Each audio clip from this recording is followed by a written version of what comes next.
You see, when a narcissist hurts you and then goes silent, it's not a coincidence. It's not just emotional immaturity or some temporary mood swing. It's a calculated maneuver, a psychological tactic rooted in control. Silence, to the narcissist, is not absence, it's presence. It's domination. It's the quiet assertion of superiority. And this is the part that most people struggle to understand.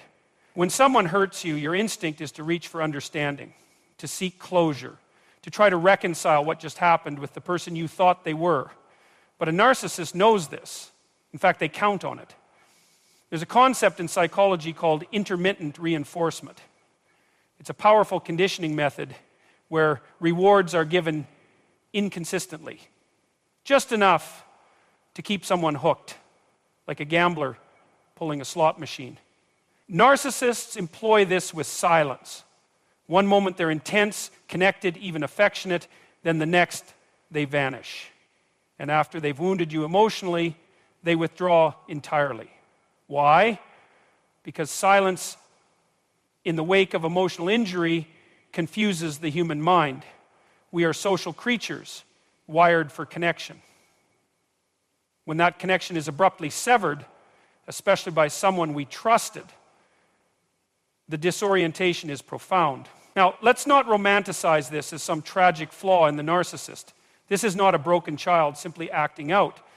This is strategy, a way to retain power in a dynamic where power is everything. By ignoring you, they remove your ability to engage. You can't argue. You can't clarify. You can't heal. And in that vacuum, your mind becomes a war zone. You replay what happened. You question yourself. You internalize blame. You spiral. And all the while, they maintain psychological dominance without having to lift a finger. There's a philosophical layer to this too. Think about what silence symbolizes in the context of relationship. It's not just the absence of words. It's the denial of recognition. The message is clear. You don't exist to me right now. And that's devastating because it threatens the very core of your identity, your sense of relational worth. The narcissist, by withdrawing, is essentially saying, I determine when you are seen and when you are invisible. That's not just emotional abuse, it's existential manipulation. What makes this particularly insidious is that many people misinterpret this silence as a reflection of their own failure. Did I overreact? Did I push them away? Am I too sensitive? These are the kinds of thoughts that rush in when someone who hurt you suddenly disappears. And again, this benefits the narcissist. They don't have to apologize. They don't have to explain. They just get to vanish while you stay behind doing the emotional labor for them. Now, we need to be brutally honest here. This works only if you let it. The power of their silence is proportional to your need for their voice. If you seek closure from someone who gains power by denying it, you've already given them control. That's the trap. The narcissist doesn't ignore you because they're done with you. They ignore you because they know you're not done with them. That's where the control lives. In your response, in your longing, in your repeated attempts to reach out. And each unanswered message, each sleepless night, each emotional spiral reinforces their sense of power. So what's the alternative? It's not detachment in the cold sense, not indifference born of bitterness. It's clarity. You need to recognize that silence in this context is not neutrality, it's manipulation. It's not peace, it's pressure. You are being taught in a subtle and sinister way to associate love with absence, closeness with chaos, and attention with pain. And the longer you stay in that psychological loop, the more normalized it becomes. That's how emotional dependency is built. Not through kindness, but through confusion. This is why it's so crucial to reclaim your inner authority, To stop interpreting silence as a mystery to be solved and instead see it for what it is, a tool, a weapon in the narcissist's arsenal. When you realize that, something shifts. You no longer chase, you no longer beg, you no longer contort yourself into something more acceptable just to be noticed again. Because you understand that their silence says nothing about your worth and everything about their need to control it. We often talk about reclaiming power, but here's the truth. Power is not something they took from you. It's something you handed over, often unknowingly. And you can take it back the moment you decide that your value is not up for negotiation, especially not with someone who confuses love with leverage. So when a narcissist hurts you and then ignores you, don't ask, why are they doing this to me? Ask instead, why am I still giving them the authority to define what I deserve? That's the turning point. One of the most unsettling aspects of dealing with a narcissist is how quickly they vanish after causing harm. Just as you're reeling, trying to process the emotional chaos they've unleashed, they go silent. They disappear. And for most people, this is deeply confusing because naturally we assume that if someone has hurt us, they must at least acknowledge it, apologize, reflect, explain. But a narcissist doesn't operate on that emotional frequency. They don't process guilt or accountability in the same way a psychologically integrated person does. In fact, they avoid it like the plague. At the heart of narcissism is a fragile, inflated sense of self. That might sound contradictory. How can someone seem so arrogant and yet be so insecure? But that's exactly the paradox. The grandiosity is a mask. It's a carefully constructed persona designed to protect a wounded ego. And any suggestion that they've done something wrong, that they've caused harm, that they need to take responsibility, that threatens the entire illusion. It cracks the mirror they spend their whole lives trying to keep intact. So what do? Instead of taking responsibility, they flee. They ignore. They deny. Because to face the truth of their own actions would mean confronting a part of themselves they've spent years, sometimes decades, avoiding. And this is where the philosophical layer becomes critical. Accountability demands self-reflection. It demands humility. It demands an acknowledgement that I am not perfect and my actions have consequences. For the narcissist, that kind of admission is not just difficult, it's intolerable. Because their identity depends on being right, being superior, being untouchable. Now, in a healthy psyche, when you hurt someone, there's an internal signal: guilt, remorse, a desire to repair. These emotions are uncomfortable, yes, but they serve a function. They preserve relationships, they orient us toward truth. But a narcissist experiences these signals as threats. And so, instead of leaning in, they shut down, or worse, they project. They twist the narrative so that you become the problem. You're too sensitive. You misunderstood. You provoked them.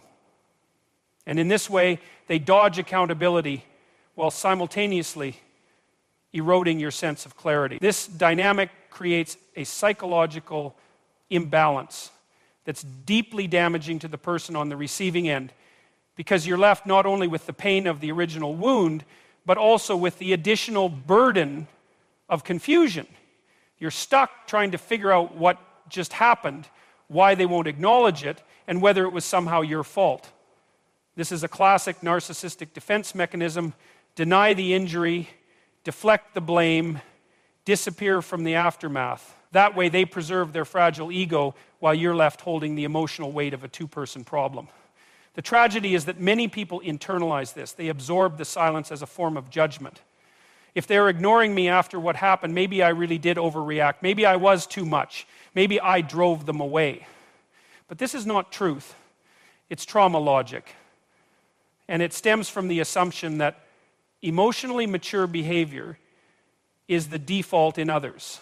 It's not. Emotional maturity is a discipline. It requires self-honesty. It requires the courage to admit wrongdoing. Narcissists are often intelligent, articulate, even charismatic, but none of that implies maturity. In fact, many use those traits to mask their emotional underdevelopment.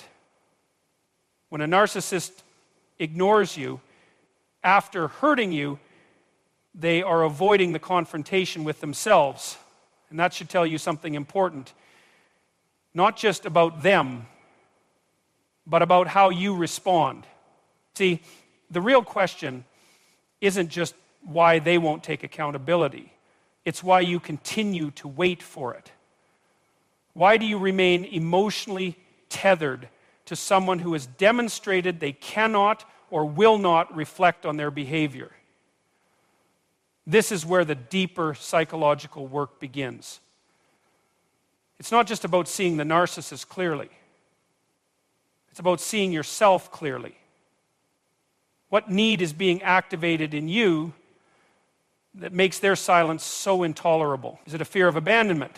A desire to fix? A hope that if you just explain it right, they'll finally understand? All of these are human instincts. But when dealing with a narcissist, they become vulnerabilities for further exploitation. So you have to pivot. You have to stop expecting the narcissist to wake up and see what they've done. That fantasy only keeps you stuck. Instead, begin asking a different question. What is my responsibility now that I know the truth? That is the beginning of self-reclamation. Because once you recognize that their silence is not confusion but avoidance, strategic, self-protective avoidance, you stop begging for clarity from someone who's invested in distortion. And that shift, though painful, is profoundly liberating. You can't force someone to be accountable, but you can stop waiting for them to become someone they're not. And maybe that's the lesson. Accountability is not just something we seek from others, it's something we must reclaim for ourselves. There's a common misconception when it comes to the way narcissists withdraw after conflict. People often assume that their silence signals detachment or indifference or emotional exhaustion. But that's not what's happening.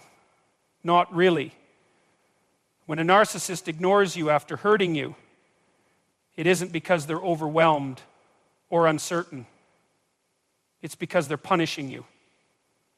And the punishment is psychological in nature. The silence is meant to inflict doubt, distress, and emotional destabilization. This is not passivity. It's a calculated move. You have to understand how power functions in the mind of a narcissist. Relationships aren't mutual exchanges based on love, trust, or shared meaning. They are arenas of control. Every interaction becomes a subtle contest over dominance. So when you push back or express hurt or try to hold them accountable, that registers as a threat. And how do they respond to threats? Not with openness or repair. No, they respond with withdrawal. But it's a withdrawal that stings because it's deliberate. It's meant to hurt you more than their words ever could. This is what makes the silent treatment so damaging. It plays directly into our deepest human fears. We're social beings, hardwired for connection. And when someone you care about suddenly vanishes from emotional view, especially after doing harm, it creates a psychological wound that's hard to name.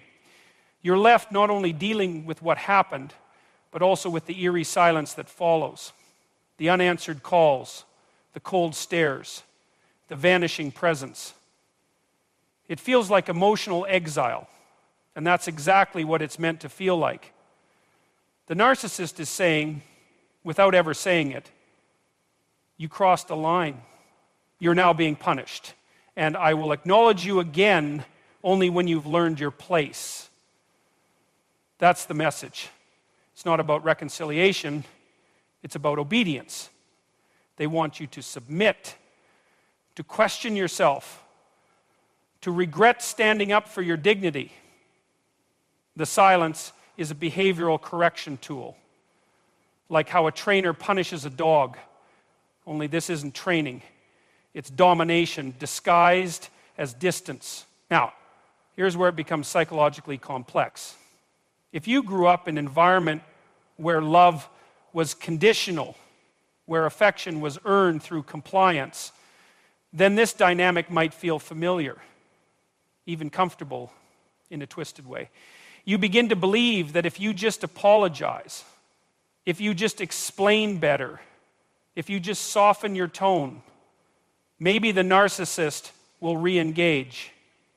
And so you chase the very person who just punished you. You internalize the pain as proof that you did something wrong. This is where the narcissist's power multiplies, because now you're doing their work for them. And let's be honest, this isn't just emotional manipulation, it's emotional conditioning. It creates a loop: pain, withdrawal, self-blame, pursuit. Then, if and when the narcissist finally reappears, maybe with charm, maybe with cold civility, it feels like relief, like the storm has passed. But what you're really experiencing is the cycle of abuse completing itself. You've been punished, you've submitted, and now the connection is restored on their terms. What makes this cycle so hard to break is that it's not always dramatic. It can be subtle, even covert. Narcissists are often experts at controlling others without raising their voice, without making a scene. The silence itself becomes the weapon. And because it's so quiet, so seemingly passive, it's hard to name, hard to point to. You might try to tell someone, they're ignoring me, and be met with confusion. So what? Maybe they just need space. But that misses the point. This isn't about space. It's about power. When someone cares for you, truly cares, they don't ignore you to prove a point. They don't disappear to win a fight. Silence in a healthy relationship might be used for reflection, for peace, for regulation, but not for punishment. That's the dividing line. That's what you have to learn to discern. So, what do you do when you find yourself in this dynamic? First, you stop personalizing their silence. Understand what it is: a tactic, not a truth. Their withdrawal doesn't define your worth. It reflects their inability to relate in a mature and accountable way. Second, you resist the urge to break the silence just to make the discomfort go away. That's what they're counting on. They want you to reach out, to apologize, to admit fault where there is none. And third, you recenter. You come back to yourself. You ask, what values do I want to live by in this moment? Dignity or desperation? Integrity or appeasement? Because the truth is this: the silent treatment only works on those who believe they deserve it. You don't. You never did. And the moment you realize that, truly realize it, you begin to disarm the narcissist's power over you. You stop dancing to the rhythm of their emotional games. You choose clarity over chaos. And in doing so, you send a powerful message, not to them, but to yourself. You are not someone to be punished into silence. You are someone who deserves to be heard, respected, and treated with dignity, even when you're not perfect. Especially then. What's essential to understand, if we're going to speak honestly about this, is that narcissists don't ignore you after hurting you because they feel remorse or because they're trying to cool down. They ignore you because it feeds them. Not in the physical sense, but in the psychological and emotional sense. Your confusion, your pain, your anxiety, it all becomes fuel. You're not dealing with someone who sees relationship as a place for mutual growth or shared vulnerability. You're dealing with someone who sees it as a stage. And on that stage, your emotional suffering becomes their applause. Now, that might sound dark, even cynical, but it's also profoundly accurate when viewed through a psychological lens. The narcissistic ego is built on fragility. It's not stable, and it's certainly not self-sustaining. That's why it constantly needs external reinforcement, praise, admiration, attention. These aren't luxuries to the narcissist. They're necessities. And when those aren't available through admiration, they'll settle for something far more toxic. Control through emotional chaos. You see, if they can't get you to praise them, they'll provoke you. If they can't be adored, they'll settle for being feared or chased or obsessed over. Because in their mind, attention of any kind is evidence of significance. And so when they hurt you and you react, when you spiral emotionally, when you send long messages trying to understand what went wrong, they don't see your pain. They see their power. They see that they still matter, that they can still affect you. And that gives them a psychological high. It tells them, I am still in control. This is one of the hardest truths for people to accept, especially those with empathetic or nurturing personalities. You want to believe that everyone fundamentally means well, that hurt people, that if someone is behaving this way, it must be coming from a place of inner pain. And sometimes that's true. But sometimes, let's not be naive, it's not pain, it's strategy, it's ego preservation, it's gratification. And that distinction matters. Because if you assume every narcissistic act is unintentional, you'll keep trying to heal someone who isn't interested in healing. You'll keep giving compassion to someone who is feeding on your emotional availability. And while that might feel morally righteous, it's also incredibly dangerous. Because you're not just giving kindness, you're offering reinforcement. You're rewarding the very behavior that's causing you harm. And in the narcissist's mind, every time you break the silence, every time you seek resolution, you're not seen as strong, or you're seen as weak, as controllable, as a source they can return to again and again for their emotional fix. And there's a philosophical point here that we can't overlook. Power dynamics in human relationships are not always overt. They often play out in the subtle interactions, in the tone of a conversation, in who gets the last word, in who feels seen and who is ignored. And when one person is emotionally invested and the other is emotionally manipulative, it creates an imbalance. That imbalance becomes the engine of control. And unless you become aware of it, unless you name it, it will quietly govern the entire relationship. This is why your pain becomes so valuable to a narcissist. It means you still care. It means they still have access. And even more disturbingly, it means they can re-engage at any time on their terms. Because when someone controls your emotional responses, they control your behavior, they control your thoughts. They become the central figure in your psychological world, even when they're physically absent. Now, the good news, if we're willing to call it that, is that this dynamic only continues as long as you remain reactive. The moment you detach, not with bitterness, but with clarity, the narcissist loses their fuel. They become irrelevant. And for someone whose entire sense of self is built on being significant, that is the deepest injury of all. But here's the challenge. Detachment requires more than distance. It requires reorienting your entire framework. It requires moving from a reaction-based mindset to a value-based one. Instead of asking, how can I get them to see my pain? You ask, what kind of person do I want to be, regardless of whether they acknowledge it? That's the shift. That's where you start to reclaim yourself. Because at some point, you have to stop proving your pain to people who benefit from it. You have to stop handing emotional power to those who misuse it. And you have to realize, perhaps with some discomfort, that the person who hurt you is not seeking reconciliation. They're seeking reinforcement.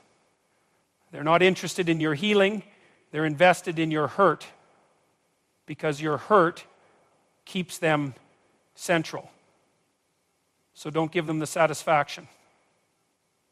Don't let your suffering become their supply. You deserve more than to be someone's emotional mirror, constantly reflecting back their sense of control and superiority. And maybe that's the deeper truth in all of this. Real power isn't in how much you feel. It's in what you choose to do with those feelings.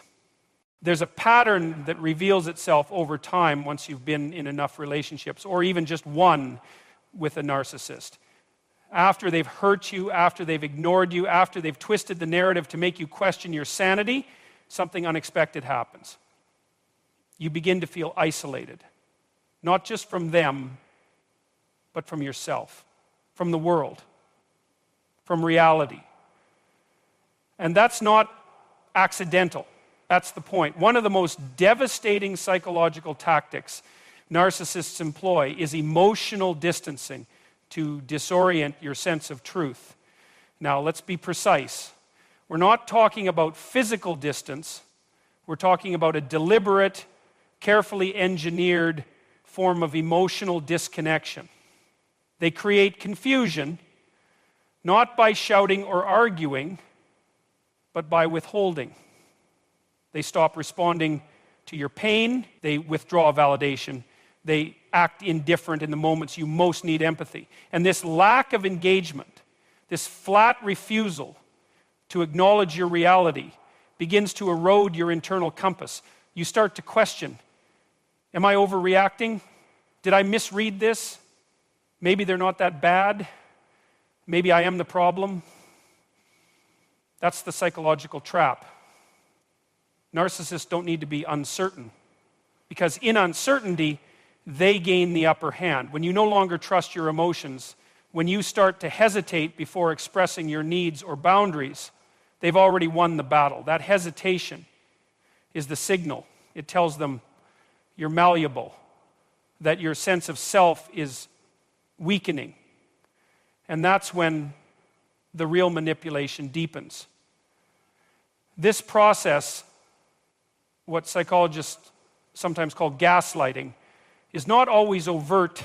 It doesn't always look like someone telling you that your version of events is wrong.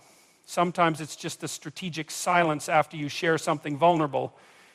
It's the sudden coldness after you open your heart.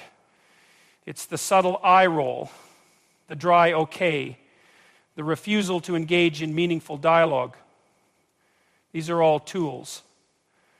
And they're used for one central reason: to detach you from your reality so you'll become more dependent on theirs. Let's go deeper. Philosophically speaking, your sense of truth, your perception of reality, is the foundation of your identity. When someone distorts that, even slightly, they're not just confusing you, they're altering how you see the world, and more critically, how you see yourself. And when that distortion happens over time, it leaves you in a psychological fog. You know something is wrong, but you can't name it. You feel off balance, but you can't locate the cause. And because the narcissist remains emotionally elusive, offering no resolution, you begin to internalize that confusion as a personal flaw. This is where the real damage occurs. You start to distrust your own emotions. You suppress your instincts. You shrink. You become hesitant, cautious, constantly monitoring your words, your tone, your reactions.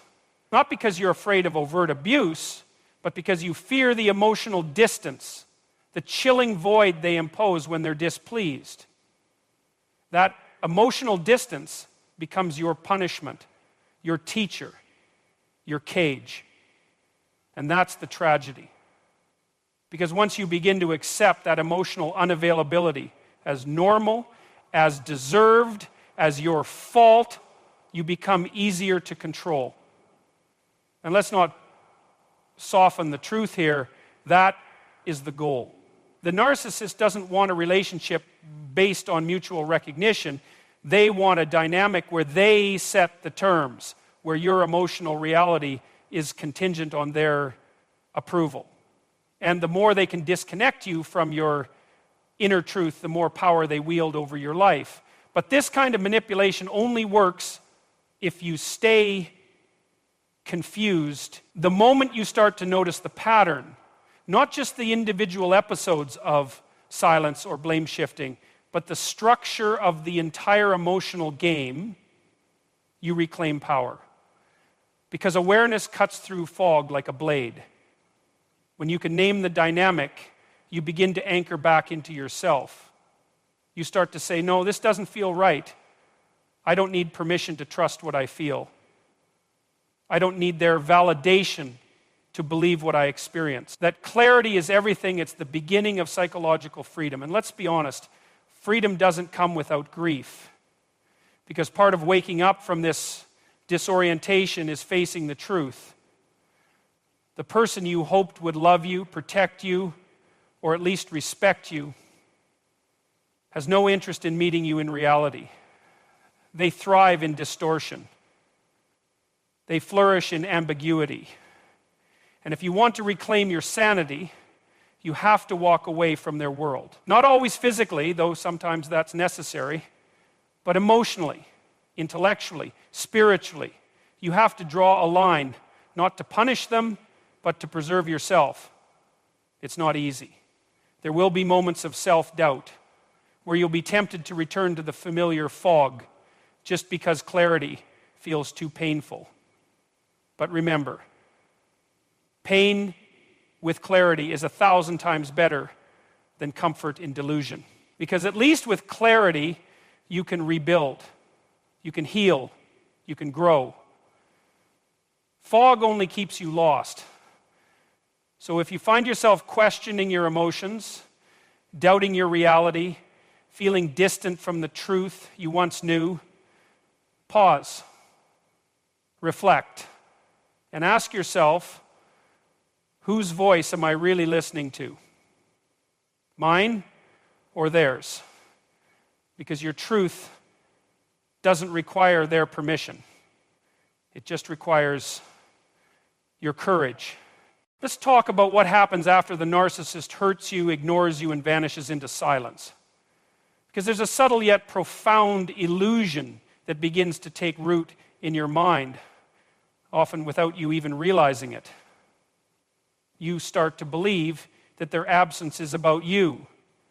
That somehow, if you had just done something differently, if you'd been more patient, less reactive, more accommodating, maybe things wouldn't have ended up this way. Maybe they wouldn't be silent. Maybe they wouldn't have walked away so easily. This is the final twist of the knife. The belief that their withdrawal is evidence of your inadequacy. But it isn't. Their silence, their distance, their indifference, it's not about you. It's about them. Their lack of empathy, their unwillingness to repair, their refusal to face the consequences of their actions. Those are signs of their limitations, not yours. Yet, because you've been entangled in a psychological game of distortion and control, you're conditioned to assume responsibility, not just for your own behavior, but for theirs as well. That's how the narcissist keeps control, even in absence. They leave the room, but they stay in your mind. And this is where we have to make something painfully clear. The narcissist's silence after hurting you is not a sign of moral superiority. It's not a gesture of maturity or emotional discipline. It's avoidance. It's cowardice dressed up as detachment. They ignore you not because they've risen above the situation, but because they can't face what they've done. They can't tolerate vulnerability. Not yours, and certainly not their own. So rather than confront the emotional mess they've made, they vanish and force you to carry the weight. You carry the guilt, you carry the questions, you carry the pain, and they walk away clean. But the silence is also strategic. Let's not pretend this is simply emotional immaturity. In many cases, the narcissist is fully aware that their absence will keep you stuck in a cycle of doubt and longing. They know that by withholding closure, by refusing to explain, they leave a door open in your mind. And if that door stays open long enough, you might just invite them back in. Because human beings crave resolution. We're wired to complete stories. We seek closure the way the body seeks equilibrium. And narcissists exploit that need. They know that if they ignore you long enough, you'll either collapse into self-blame or chase them for reconciliation. Either outcome benefits them. Because now you're the one seeking them. You're the one asking for dialogue. You're the one stepping back into the cycle. That gives them control. And for someone who fears authentic emotional intimacy, control is a safer substitute for love. But here's the deeper truth, and I want you to hear this clearly. Silence isn't just absence, it's information. It tells you everything you need to know about their capacity for connection. It reveals their inability to take responsibility. It uncovers their emotional cowardice, their fragility, and their complete lack of relational depth.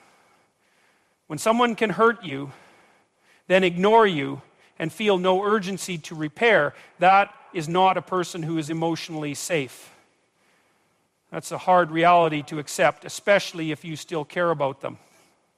If you've invested time, energy, and love, it's incredibly painful to face the fact that this person lacks the emotional integrity to even acknowledge your humanity. But pain, when faced directly, is clarifying. And clarity is what breaks the spell. When you stop interpreting their silence as a reflection of your worth and start seeing it as a reflection of their